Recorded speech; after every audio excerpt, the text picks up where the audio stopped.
Hi guys, so in this video I'm going to be talking about the Pyogenic Granuloma that I had not that long ago, and like how it started and how I got rid of it. So basically I had like this spot on my hand and I just thought it was like a puberty spot or something, like from hormones or whatever, and so I didn't really think much of it, and then it just started to get bigger. Well, at the start it was like slowly, so I'll insert some pictures. And then it started getting bigger like this.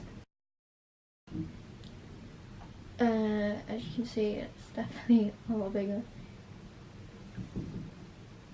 And so I started looking into it, and it was just lots of scary things, which is what happens when you go on Google, I guess. So then I eventually got a doctor's appointment and they told me what it is, and it's a pyogenic granuloma. I think I'm saying it right. And it's basically caused by trauma, like if you abuse yourself, it's like trauma. So your blood vessels kind of like swell up or something like that, and it forms like a lump and it just gets bigger, and so it's very prone to like bleeding all the time and like liquid coming out of it and stuff, because it's obviously traumatized by however you hit it. But the thing is, I don't even remember hitting it or whatever, so I don't know. I don't think it was from trauma. You can also have it from like hormonal changes in your body, so it was most likely that, probably. And also like pregnant women get it as well, but obviously I'm not pregnant, so yeah, not that. The doctor was like, you have to get it removed, and I was like, great.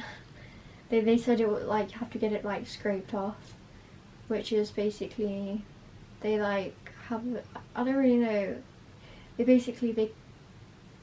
cut it off basically, and they cauterize it, and that was like really scary to me. But I just wanted to get it off my hand because it was bleeding all the time and it was just not nice. Like, I'd have to be careful not to nudge it because it would start bleeding, because it's like prone to bleeding and stuff. And it just felt like disgusting, like ugh, I didn't like it being there. So because it was Christmas time, I couldn't go when I went to the doctors to get it removed next time. They said that I was too big at that point, so like I had to go to the hospital to get it removed. But then they said that would take a couple of weeks because it was Christmas period and stuff, and I didn't really want to go to college with it, and I didn't want to have it, you know, for even longer, because it was going to the point where I was like this big. So yeah, I don't want to do that. So then they said you could go to the dermatologist instead to get it removed, which I have to pay for, but it's like quicker. I probably got an appointment like a couple of days after, which is really good. So I went to the dermatologist and I was like, I wish I could record this.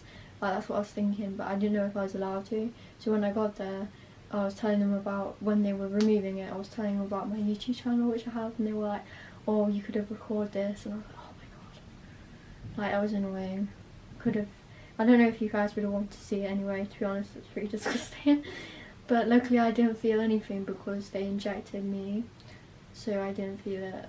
And yeah, they injected me for a really long time. I felt really sleepy for some reason, I don't know why. I thought they were putting me to sleep, but they weren't. It was just anaesthetic. So I guess I can just describe to you what they did. So I couldn't see, even when I opened my eyes. Like, my hand was in a position where I couldn't really see what they were doing to it, but they basically had like a sharp thing and they cut it off, and I think they might have cauterized it. I'm not really sure what that is, but that's apparently one of the things they do. And then it chopped off. It actually fell on the floor.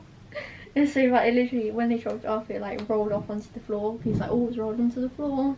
I'm like, oh, who did? And then after they do that, they like burnt the rest of it. So like where it was, the mark where it was, they like burnt it so that it couldn't grow back. Because sometimes it's traumatized from natural surgery, I think. I'm not really sure. so sometimes you can grow back. So they like they use this burning thing, I can't even describe it, and they burn over it, and then yeah, and it was fine afterwards, like I didn't feel any pain, but then when anaesthetic was like coming off, but it's my hands started to ache a lot, like even here, because all of the veins or whatever was like healing itself. So I had like a bit of a bloody arm for a while, but I would say it took about a week or two to recover. And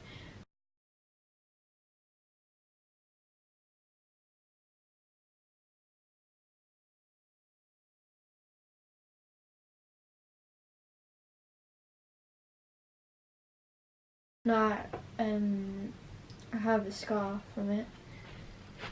It's not that noticeable now. It's fading away more, so hopefully it won't be too noticeable. But they said it will probably be permanent. But oh well, I'd rather have a scar than have that on my hand. So, like some people, right, they get it on their toes and like their faces. So I'm just actually kind of grateful that I got it in my hand, because some people get it on like their eyelids and stuff. It's wow disgusting. Imagine if you have it on your feet, you wouldn't be able to put socks on or shoes. That would be absolutely awful. So yeah, by the way guys, pyogenic granulomas are not infectious or anything, so I couldn't have passed on to anyone or anyone gets creeped out. It's from trauma or changes in your body basically, so yeah, it's not infectious or whatever.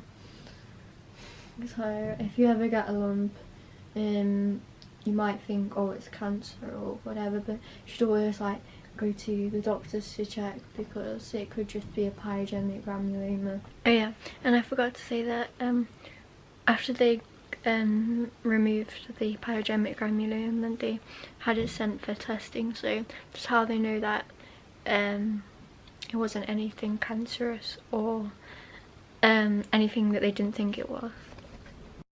So I'm going to be making a video soon after this one.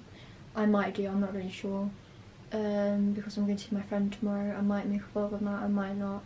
Depends if there's anything worth vlogging, because I don't want you guys to actually be bored. I want you to actually enjoy my videos. So yeah, I might also make a clothes video for the clothes I got for Christmas. I know this was like way late, but it's just I kind of forgot, I guess, because Christmas is like a busy time. So I'll probably just show you guys some clothes that I've got recently, because why not really? I just like clothes, so why not? So I hope you guys enjoyed this video. This bit is always the cringiest part for me, when you have to ask people to like subscribe and like and comment, but like, can you do that, because we need to get to 1,000, because basically you can't sort of basically to join this thing in YouTube you have to get to like 1,000 subscribers, and so like really need to get up to that because it's important to me, and yeah, it's like what I want a lot. And I know that I'll get there eventually, to be honest. It's just taking a long time, but I prefer it that way, because at least I'll be more grateful when I get to 1,000 if it's taken me a while. It's just like, I've seen loads of videos of these people who have like way more subscribers than me, right? But they have the same amount of views. It's like, what? You guys need to make accounts on YouTube and subscribe to me, because you really do, because otherwise I'm going to have a lot of views and barely any subscribers. And you might think that the views are just important, but yeah, you might think that it's just the views that matters, but subscribers is equally important, because you have to have at least 1,000 subscribers to basically put adverts. So say if you have lots of views and like no subscribers, or only like the amount I have, then you probably won't get accepted in this group thing. I forgot what it's called, but I basically got an email about it that was explaining to me how it worked and stuff. So we basically had 700 and something minutes this month, which is really good. We've had 4 shares, which is random, I guess. Someone sharing my videos, I don't know who, but you know, that's good, I guess, but we need to do more. So see you guys in the next video.